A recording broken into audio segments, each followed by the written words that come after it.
সমাজে, সেখানে আপনারা যে কাজটা করছেন সেটা থেকেই আসল ফলাফল হবে।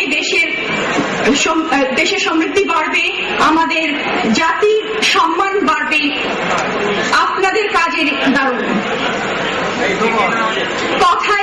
কথা দিয়ে হবে না, কাজ দিয়ে করতে হবে, এবং সেটাই এখানে আজকে আমি দেখতে এসেছি। আপনারা যে কাজ করছেন সেটা স্বীকৃতি দেওয়ার জন্য আমি এসেছি।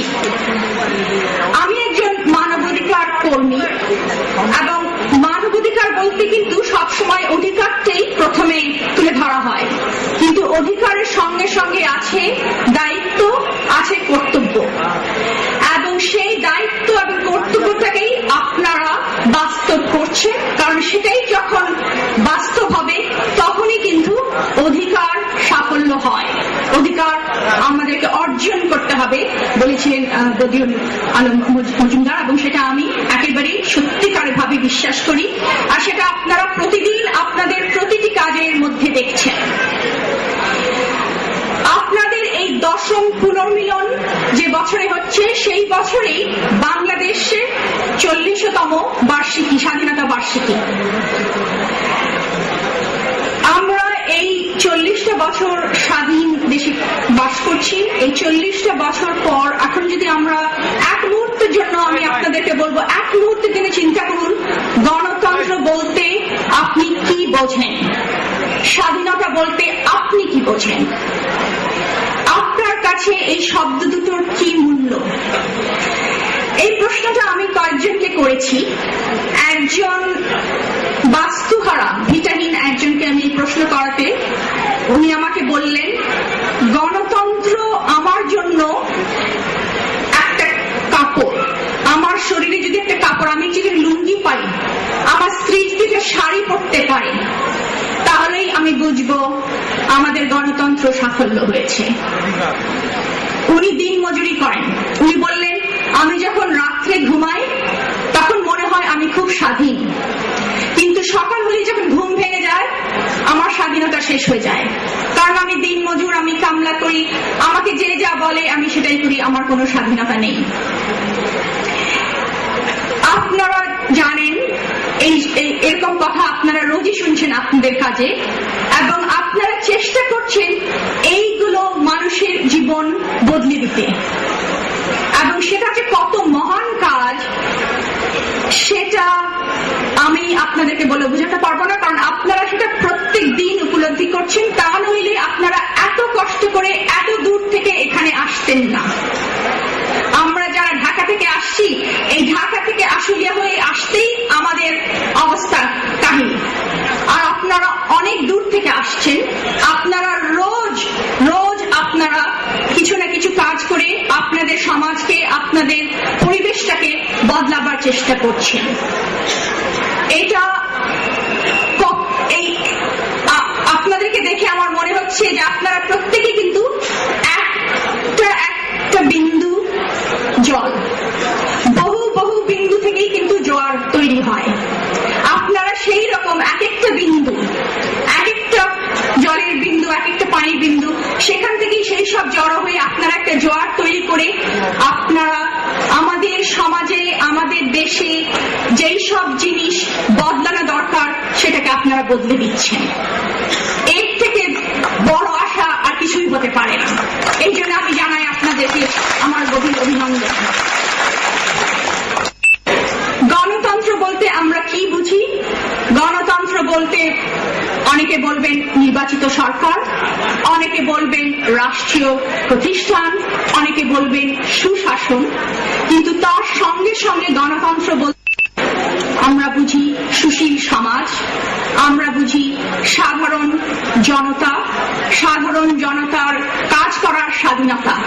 আর আপনারা সেই স্বাধীনতাটা প্রতিদিন অর্জন করছেন কাজ করে, দেশ বদলে। এইভাবেই আমরা যদি সবাই মিলে একসঙ্গে কাজ করতে পারি তাহলে কিন্তু আমাদের দেশে পরিবর্তন আসবে। আমরা অপরের দিকে তাকিয়ে যদি বলি আমার এই চাই, আমার ওই চাই, তাহলে কিছুই হবে না। কিন্তু আমরা যখন আমাদের মন শক্ত করব, বলবো আমাদের হাতেই, এই যে আমাদের দুটো হাত, এর মধ্যেই আমাদের ভবিষ্যৎ ধরা আছে। এই যে দুই হাতের মধ্যে আমাদের ভবিষ্যৎ আছে, এই হাত দিয়ে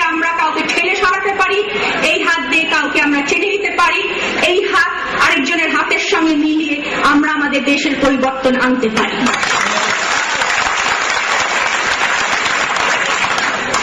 আর আপনারা তাই করছেন।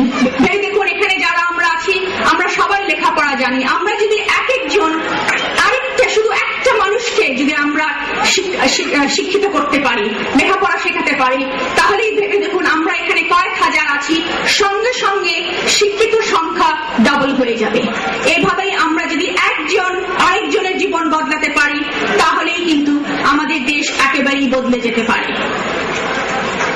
কাজেই আমি আপনাদেরকে বেশি কিছু বলবো না, কারণ আমি জানি যে আপনারা নীরব নাগরিক নন, আপনারা সেই সংখ্যায় পড়েন না, আপনারা হলেন সরব নাগরিক, এবং এই সরব নাগরিকরাই কিন্তু দেশ পাল্টে দেবে। আর আপনাদের সরবটা আপনাদের তরকারি কি বুঝতে পারছি।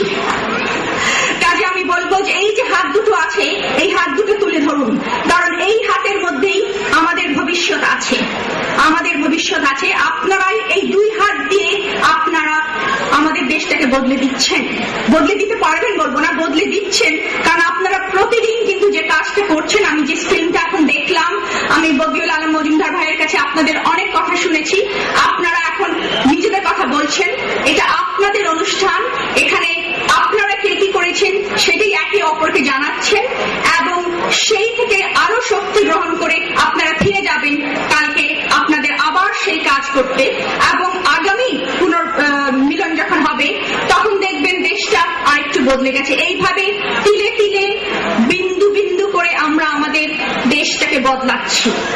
আমি আজকে যখন ঢাকা থেকে আসলাম এখানে, তখন আমি যখন ছোট ছিলাম ওই রাস্তা দিয়ে বহুবার যাওয়া আসা করেছি, কিন্তু এখন অনেক বাড়ি হয়ে গেছে, অনেক দালান হয়ে গেছে, অনেক ফ্যাক্টরি হয়ে গেছে, অনেক লোকে কাজে যাচ্ছে, এভাবেই কিন্তু কিছু উন্নয়ন আসছে। কিন্তু উন্নয়নের সঙ্গে সঙ্গে কিছু কিছু প্রবলেম, সমস্যা গড়ে উঠছে, সেটা আমরা দেখতে পাচ্ছি। আমাদের পরিবেশ কিভাবে নষ্ট হচ্ছে, আমাদের অনেক জায়গায় অনেকেই যে আমাদের দেশে যে মানে সমৃদ্ধি আসছে, তার সঙ্গে থেকে কিন্তু সবাই কিন্তু সেই উন্নয়নের ভাগ উপভোগ করতে পারছে না। কিন্তু যারা পেছনে পড়ে আছে তাদেরকে টেনে আনা হলো আমাদের কর্তব্য, এবং সেটাই আপনাদের মতো মানুষ যারা আছেন, আপনারা যারা তৃণমূলে কাজ করছেন, তারাই কিন্তু সেই কাজটা করছেন, সবাইকে টেনে নিচ্ছেন। কারণ এই সমাজটা, এই দেশটা আমাদের সবার, এখানে আমাদের সমান ভাগ আছে, এখানে আমাদের সমান দায়িত্ব আছে, এখানে আমাদের সমান কর্তব্য আছে, এবং আমরা যারা আমাদের যে সুযোগটা আছে দেশ বদলাবার, তাদের কর্তব্যটাও বেশি। সুযোগ থাকলেই সেই সুযোগটা নিয়ে আমাদেরকে সেই সুযোগটাকে বাস্তব করে একটা আমাদের দেশটাকে আরো সুন্দরভাবে, আরো শক্তিশালী করে গড়ে উঠতে হবে।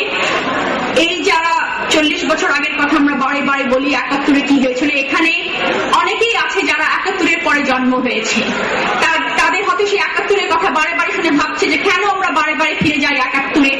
আমরা 71-এ ফিরে যাই কারণ তখন এক ধরনের মূল্যবোধ ছিল, আমরা প্রত্যেকেই তখন সংগ্রামের সঙ্গে জড়িত ছিলাম, ছোট বড় যে ভিন্নভাবে, এবং আমরা চাই ওই রকমই একটা সংগ্রাম এখন আবার যাতে শুরু হয়। কিন্তু এবার শত্রুর বিরুদ্ধে সংগ্রাম নয়, এবার আমাদের যে সমস্যাগুলো আছে দেশে সেগুলোর বিরুদ্ধে সংগ্রাম, এবং নতুন যে প্রজন্ম তাদেরকে সেই আগের মূল্যবোধ দিয়ে তাদেরকে শক্তিশালী করে তোলাই হলো আমাদের এখনকার কর্তব্য। আমি আপনাদেরকে দেখে, আপনাদের কথা শুনে উৎসাহিত হচ্ছি, কারণ আমি জানি যে বাইরে যাই সমস্যা থাক না কেন, এই পান্ডাল থেকে বেরিয়ে গেলেই দেখবো বহু সমস্যা, ইলেকট্রিসিটি নেই, পানির অভাব, কাজ হচ্ছে না, আশুলিয়াতে যাওয়ার পথে শ্রমিকরা গাড়ি ভাঙছে, তাদেরও ঠিক মতো মায়না দেয়নি, প্রচুর প্রচুর সমস্যা এরকম আছে।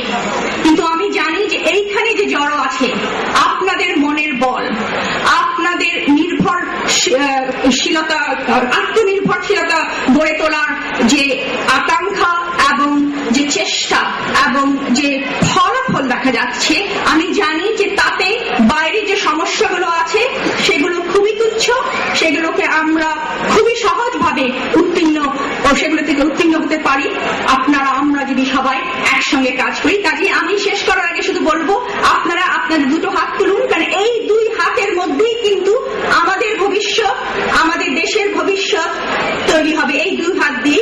কাজে আপনারা হাত তুলে দেখান, আপনার দুটো হাত আছে, এই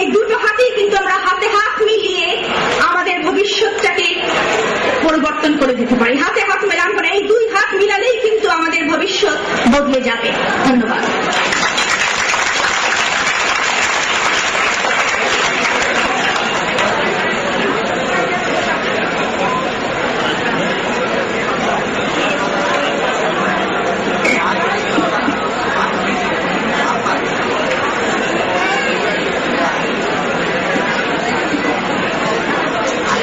সম্মানিত সুধী, আমরা এতক্ষণ অ্যামনেস্টি ইন্টারন্যাশনালের জনাব আইরিন খানের বক্তব্য শুনলাম। তার বক্তব্যের মাঝখান দিয়ে আমরা এখন অনেকখানি উজ্জীবিত। আমরা কিছুক্ষণ আগে আমাদের বাংলাদেশের মেহেরপুর জেলার গাংনী উপজেলার দুই উজ্জীবকের কথা শুনেছিলাম, যারা বাংলাদেশের জন্য বয়ে এনেছেন অনেকখানি সম্মান, যার ঝুলিতে আছে অনেকগুলি স্বর্ণপদক। আমরা তখন জেনেছিলাম এক ভাইকে, তখন দেখেছিলাম একজনকে, কিন্তু এখন আমরা সেই কিংবদন্তি মেহেরপুর থেকে এসেছেন জনাব হামিদুল হকের সাথে পরিচিত হব। আর জনাব হামিদুল হককে বরণ করে নেবেন আমাদের প্রিয়জন, আমাদেরই প্রিয় মুখ, দি হাঙ্গার প্রজেক্টের কাজী ডিরেক্টর জনাব বদিউল আলম মজুমদার। আসছেন হামিদুল হক।